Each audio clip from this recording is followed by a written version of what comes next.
Choice. It makes or breaks your bottom line. But how can you influence it? Hi, I'm Aldric Toyad.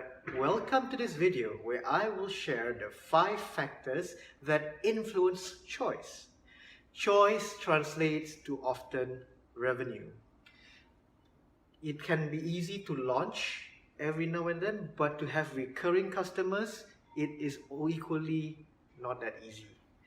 Because these 5 factors, one of it can impact that return customer, the repeat relationship. What's the first one? Obviously, to make a choice, your customers, your consumers, your clients need to know you exist. So first is familiarity. Familiarity or front of mind awareness. Top of mind recall, whatever you want to call it. Do I know you? That is what we used to tell our members in BNI. Do I know you? I know you. Okay. Then, with this form of awareness, it becomes easier to identify. You're in the running, if you will, towards the possible, again, you're in the running towards a possible selection. But it's not enough, you see. But let's go back for a bit. If you're going to a supermarket, you walk down aisle 5 where they're selling toilet papers. I don't know what you use, but I use Royal Gold. Dear God, I can't remember the brand. But anyway, you know there's a lot of toilet rolls down in the supermarket, right? Literally thousands of products. But if you don't know what you're looking for, you won't go looking for it. But if you know what you're looking for, you go straight for it. So that is what I mean by familiarity. Awareness, top of mind recall, front of mind awareness. But what ultimately affects your decision, well, one of the things that ultimately affects the decision is the second factor, trust. Trust translates awareness into preference. Let me repeat that. Trust translates awareness into preference.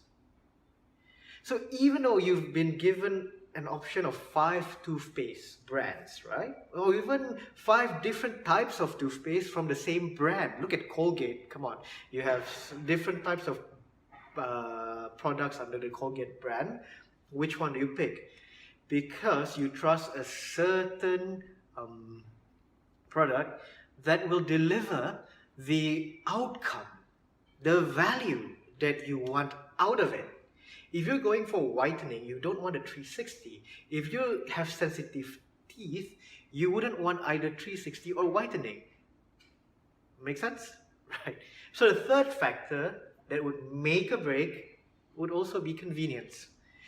Is it easy or hard to get your product? If it is hard, why?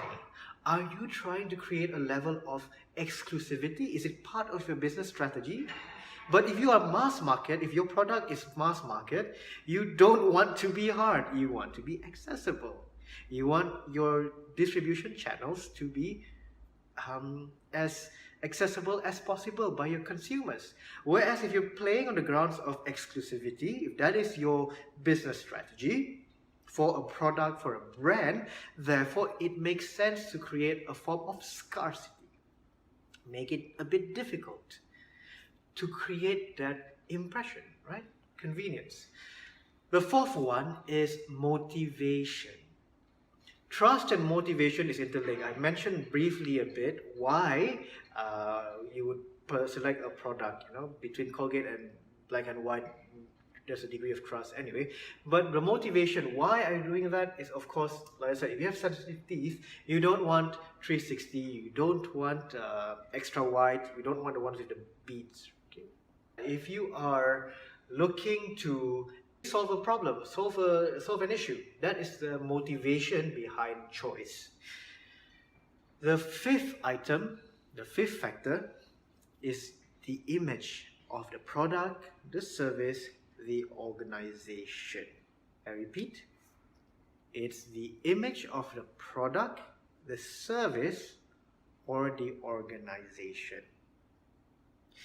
I'm sure you've heard many calls for boycotts because a certain organization is by association associated or connected with certain undesirable organization, undesirable to your target audience.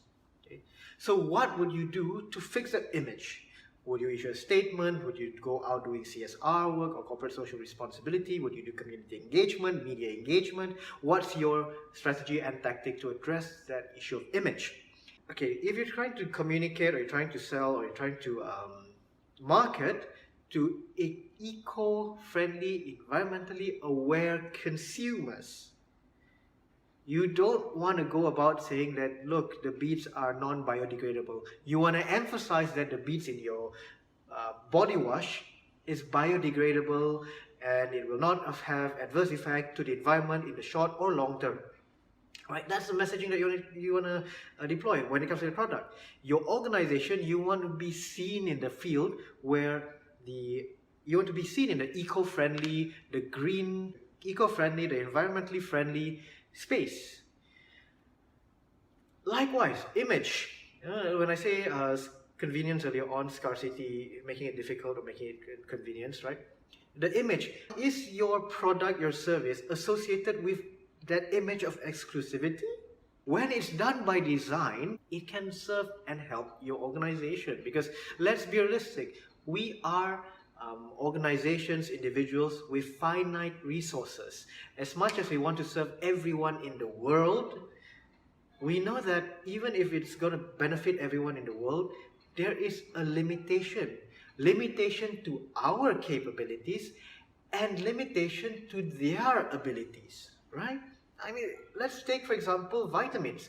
Vitamins are generally good. Okay, generally. When we get the right dosage. Because, yes, vitamin deficiency results in malnutrition, results in, it can affect our health. Overdose of vitamins in a long run could have chronic effect to our health as well. You don't want to go overboard, right? Even if you want to sell it for, I don't know, 5 cents for a 30 tablet bottle. It doesn't make sense, okay? It doesn't make sense. So the image, coming back to image, let me pull back. Yeah. Image, what's the image that you're trying to associate yourself with? So likewise, Subway, the healthy choice for healthy people, versus McDonald's, fast food but not exactly healthy, unless you're in certain markets, okay?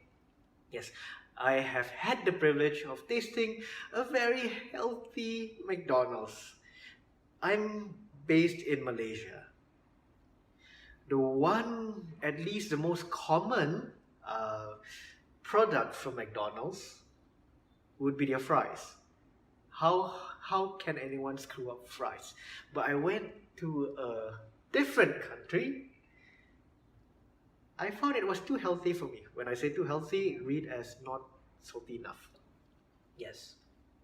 Again, it caters to the target audience, right? And there must be a reason.